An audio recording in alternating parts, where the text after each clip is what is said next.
Good afternoon, everybody. It is Friday, January 29th, 2021, as we welcome you to our first newscast on Talking News Official in a while. And we've been waiting to do this for some time, so let's take a look at the headlines we have for you on the Borderland Edition. More travel restrictions for Canadians. Canada's air carriers are stepping up to protect Canadians, too. What that means for future travelers as the effort to stop the spread of COVID-19 continues. The vaccine rollout process in Coochiching County for elders and the growing list of names for the vaccine.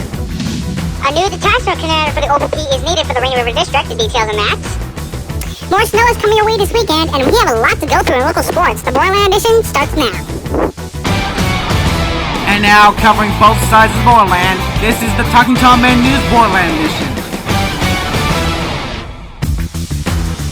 Welcome to the program. The Canadian federal government is taking additional steps to ensure people avoid traveling during COVID-19. The new measures include mandatory testing in airports for people returning to Canada.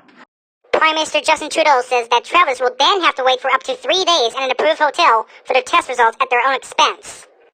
Those with negative test results will then be able to quarantine at home under significantly increased surveillance and enforcement. Those with positive tests will be immediately required to quarantine in designated government facilities. Starting next week, all international passenger flights must land in either Toronto, Montreal, Vancouver, or Calgary. Well, the future of northwestern Ontario may be still cloudy if the province decides to lift stay-at-home restrictions as scheduled on February 9th. Premier Doug Ford isn't tipping his hand right now. As long as the cases are low, why should the people in the north be punished based on, let's say, Peel Region or Toronto? I don't think it's fair, and we'll make the appropriate changes once we get through this lockdown here. Ford adds the government is currently looking at the possibility of a regional reopening. Meanwhile, to our south, the Coochiching County Health Department is taking names for elders aged 65 years and older who are interested in getting the COVID-19 vaccine. However, the county has a very limited supply of vaccines available, and RJ Broadcasting's Dwayne Etienne has more. The Coochiching County Health Department is working around the clock to accommodate and vaccinate each of the phases in the vaccine rollout as vaccines become available to Coochiching County. They have received a very limited supply of vaccine thus far and have administered these vaccines in accordance with the phases dictated by the MDH. With the expansion of the vaccine eligibility to those aged 65 and older, they have started taking names of those that are in that category that are interested in being vaccinated. This does not guarantee that the state is going to send the vaccine, but it will allow them to be prepared if they do. You can call 218-283-7070 and leave your name and phone number to get your call back. Coochiching County Health Department will not be calling you back until they know about a vaccine shipment and availability and are scheduling for the clinic. The number of doses has been very limited, so it will take some time before you receive a call back, but rest assured they are getting the vaccine out as fast as they receive it.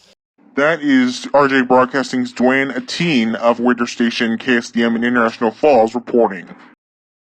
Opponents of the Line-Free Oil Pipeline Replacement Project gathered last week in northern Minnesota to protest its construction across northern Minnesota.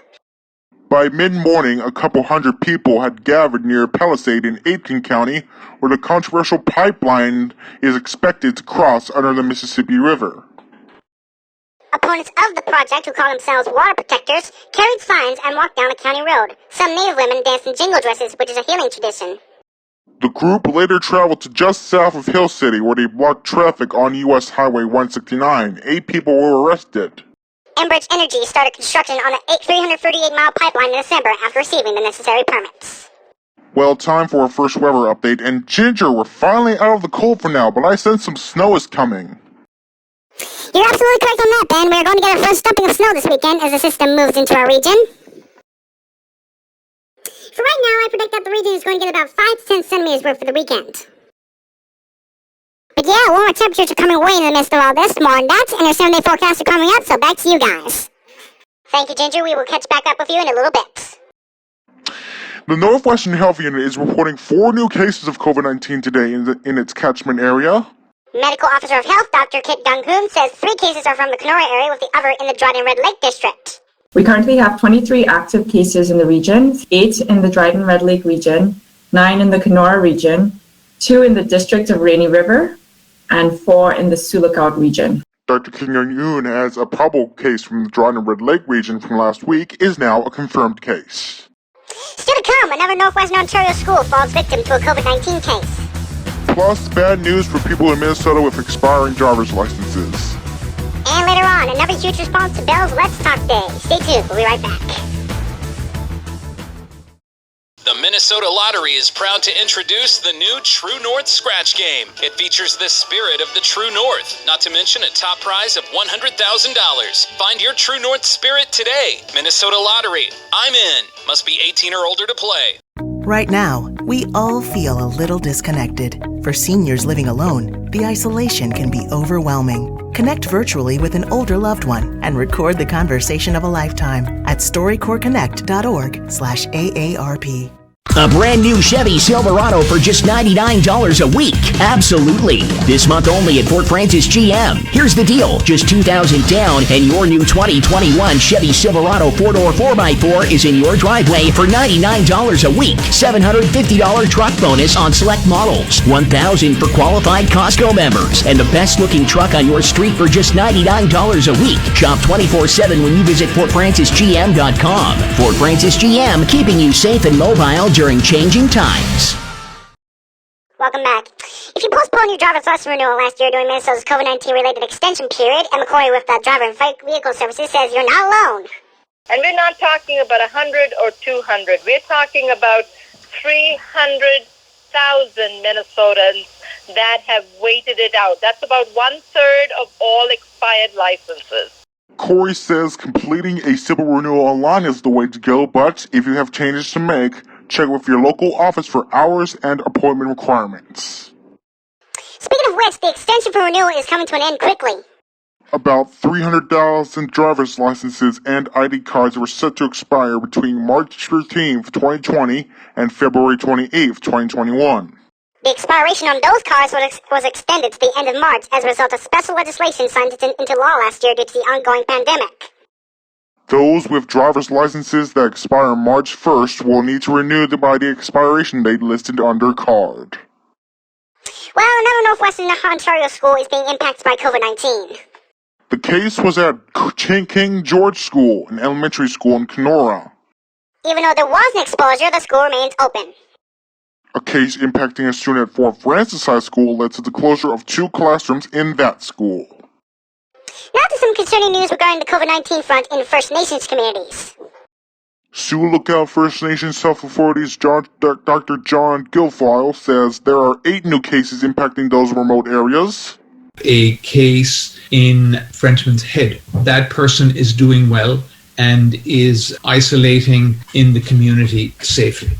3 other cases are in Webequie, 2 others are in Pecanicum, and 1 each in Poplar Hill and Nabinimic. Dr. Guilfoyle says that preliminary investigations suggest 6 of those 7 cases are related to travel outside the communities. Minnesota State epidemiologist Chris Ersman says she knows that there's a lot of information coming out every day about COVID-19 and that it can be somewhat confusing. She says the State Health Department website is a good one-stop resource. We have information in many different languages. So yes, if you want to know more about COVID or COVID vaccines, I would encourage you to check out our website. Ersman says, in addition, there are links to the Center for Disease Control website for all the latest information regarding COVID-19 and preventive tips. Still ahead, the latest COVID-19 update from the Minnesota Department of Health. The OPP is looking for a new detachment commander, and Ginger has veteran sports. A band of snow is coming into our region for the weekend, and there's a lot to get through in local sports. Stay tuned, everybody. Talking to our men news. We'll be right back. Under the authority of First Nations Chief and Council, the Couchiching Bingo Palace will be closed until further notice.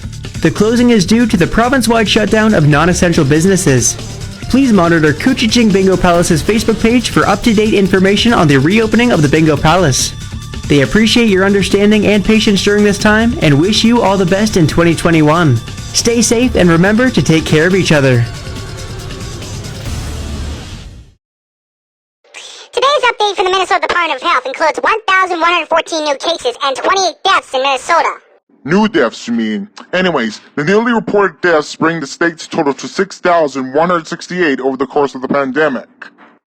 Of those deaths, 3,911 were residents of long-term care, including 11 of the 28 deaths reported today. The new deaths included 2 people aged 45 to 49 in Anoka and Hennepin County. Through January 27th, the state reported that 345,636 people have received at least one dose of the Pfizer or Moderna vaccine. That is an increase of more than 25,000 on the day before. Meanwhile, 96,842 people have completed both doses of vaccine that are required for the vaccine's full effect. That's an increase of more than 11,500. Through January 28th, the number of people with COVID-19 hospitalized in Minnesota was 450. Of those hospitalized, 95 were in intensive care and 355 were receiving non-ICU treatment.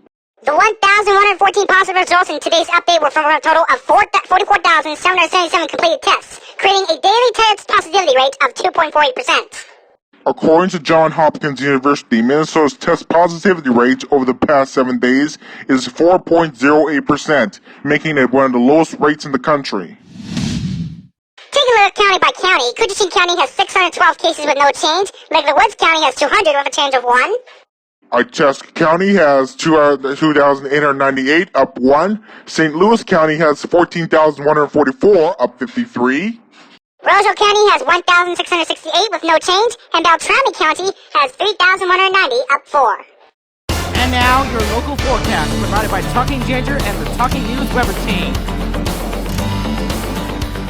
Hello everybody, it's Talking Ginger here. Well, after a week filled with unseasonably cold temperatures, that cold front that has been plaguing us for several days is finally exiting our region. And in its replacement, we're going to enjoy some above average temperatures for the next several days. Today, though, there's going to be more clouds than sun. However, I do expect some breaks of sunshine here and there with a high of -4 and the winds from the southwest. Tonight, though, clouds will be on the increase with maybe some snow showers in the early morning hours. Low goes down to -9, wind chill is -15. For Saturday, at least, it's going to be about the snow with 2 to 4 centimeters in the day and 5 centimeters in the evening. Temperatures around -3 and -6, respectively. As we take a look ahead, cloudy skies will dominate into next week, and then I'm tracking another dumping of snow midweek. Exact amounts are uncertain at this time. But anyways, that is your weather reports. I'll have your sports report coming up in a little bit. For now, though, back to you. Thanks, Ginger. The OPP will be looking for a new detachment commander for the Rainy River District. Inspector Nathan Schmidt announced at today's Fort Francis Police Services Board that he will be retiring this April. I do want to thank everyone for their support over the last 3 years that I've been able to work with you. Schmidt's policing career started in 1988 as a special constable working in Buffalo Point, Manitoba. He was also working with the Dryden Police Service before joining the OPP in 2001. He came to Fort Francis from Sioux Lookout, where he was the detachment commander there for almost a decade. Well, coming up next, Talking Ginger has a sports report, and there's a big turnout for Bell's Let's Talk Day. That's all next after the break.